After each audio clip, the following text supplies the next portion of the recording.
सदर Saeed Ahmed Ashari, general secretary Ishfaq Umar Makhdoom, chairman Qurban Ali Singh Tandoja गरीब university में जमील अहमद मरी, एक बेनज़ीर भुट्टो यूनिवर्सिटी में Nawab Shah, secretary Yasir Mir Khan Zardari, people's medical university Nawab Shah, Mohammad Ali Jamali, Sajjad Ahmed Zardari, veterinary university कतरन मंजूर अहमद लाशारी, जनरल सेक्रेटरी अब्दुल रहमान खगड़, जामिया कराची फरहान खान, सदर Latif university Khairpur Syed Imam Ali Shah, Sheikh Ayaz university Shikarpur, Ibrar Ahmed Sheikh, general secretary Kashif Ali Jana, government institute of science and technology and science and chairman Imtiaz Ali Chanjo, एडीन आरिजा साहब, मेहरान यूनिवर्सिटी खैरपुर ज़ाहिर हुसैन दौड़ इन ख़ुसूसी इजलास में शिरकत कई।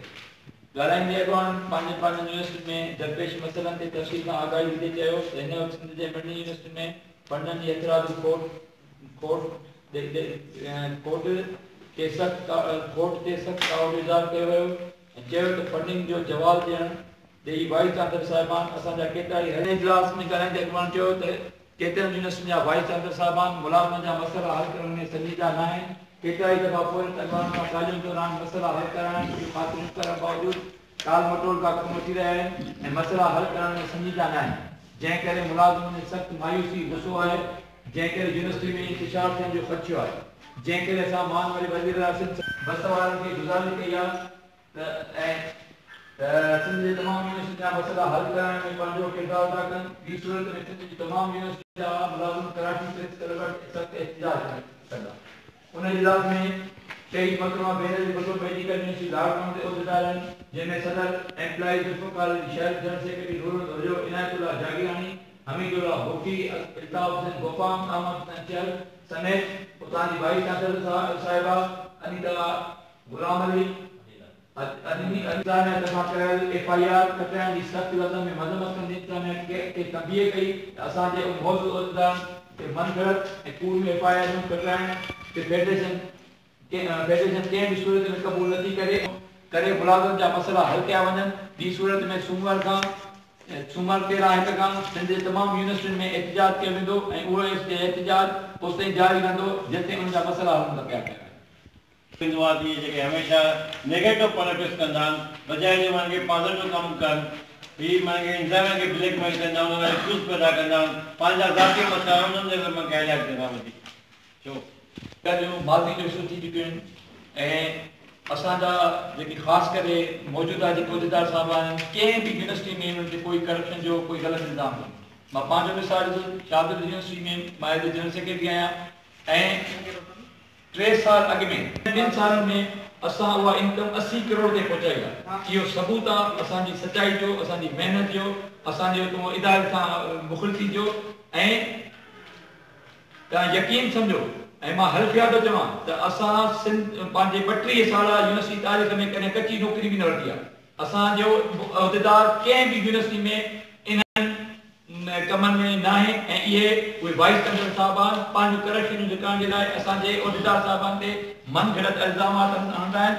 ऐं मां ख़ुदि 32 साल मुंहिंजी सर्विस थी वई आहे, 32 साल में मां हिकिड़ो प्रमोशन वरितो आहे, क्लार्क हुकुम मां असिस्टेंट आहियां। इहो सबूत आहे। हम थोड़ा सा सभी यूनिवर्सिटी लगा पियो न कि मुख्य यूनिवर्सिटी है इहो हिन वक़्तु तव्हांखे पढ़ी बि ॿुधायोसीं जेके प्रेस कॉन्फ्रेंस आहे उन में वाइस चांसलर साहिब फंडिंग जी खोट पिया थी ॿुधाइनि त भई असांखे मथां खां जेको पैसा कोन पिया अचनि। हालांकि ईअं न आहे, बजट अचे पई, यूनिवर्सिटियुनि जूं इनकम पंहिंजी जाइ ते आहिनि, पर हिननि जा जेके उहे शाही ख़र्च आहिनि उन्हनि पंहिंजनि शाही ख़र्चनि जे करे जेको आहे उन्हनि जो सॼो दमर जेको आहे उहो मुलाज़िमनि ते पियो अचे ऐं मुलाज़िमनि खे कोई सहूलियतूं न पिया ॾियनि। ऐं हद त इहा आहे त 15 पघार वधियल आहे जुलाई अगस्त में, त अॼु ताईं असांजे केतिरनि यूनिवर्सिटी में ख़ुदि शादियुनि यूनिवर्सिटी में पोएं महीने को 15% लॻो आहे, पर उन जो डिफरेंस न पियो मिले। त अहिड़े तरीक़े मेडिकल जूं सहूलियतूं, ॿियूं सहूलियतूं जेके बि पैसे सां वापसि आहिनि उहे असांखे फंडिंग जी खोट ॼाणाए ॾेखारे जेको आहे असां न पिया ॾियनि। तव्हां इल्ज़ाम पिया लॻायो यूनिवर्सिटी इंतिज़ामिया VCs ते त उहे माना बजट जी खोट ॼाणाइनि पिया, इहो माना कूड़ था ॻाल्हाइनि। बिल्कुलु ठीकु आहे। तव्हां खां अॻु में आर्ट्स यूनिवर्सिटी जा जेके प्रोफेसर हुआ उन बि प्रेस कॉन्फ्रेंस कई, उन्हनि एडमिट कयो, तस्लीम कयो ते सभिनी साम्हूं त असांजी बजट यूनिवर्सिटी घटि थी आहे, फंड असांखे घटि मिलनि पिया। अॻु में 100 सैकड़ो मिलंदो या 40 सैकड़ो, 50 सैकड़ो, 30 सैकड़ो ईअं माने कटवटी थी आहे।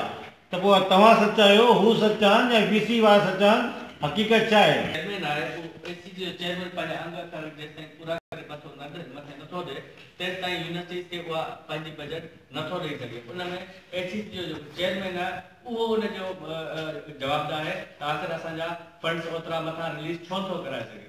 हीउ असांजो मसइलो कोन्हे को, हीउ काइजाम यूनिवर्सिटी जो मसइलो कोन्हे की हिकु यूनिवर्सिटी पूरे पाकिस्तान जे अंदरि जेके बि यूनिवर्सिटीज़ आहिनि उन्हनि सभिनी जो मसइलो आहे। तस्लीम कयो था न पर उहा एचईसी बजट थी ॾे, पर जेका सिंध गवर्नमेंट बजट थी ॾे उहा उन खां अलावा आहे। शेखी साहब तव्हां बस साम्हूं वेठा आहियो, तव्हांजा बस मौक़ो साम्हूं अची चुका हिते हिक ॿिए जी मुखालमत में।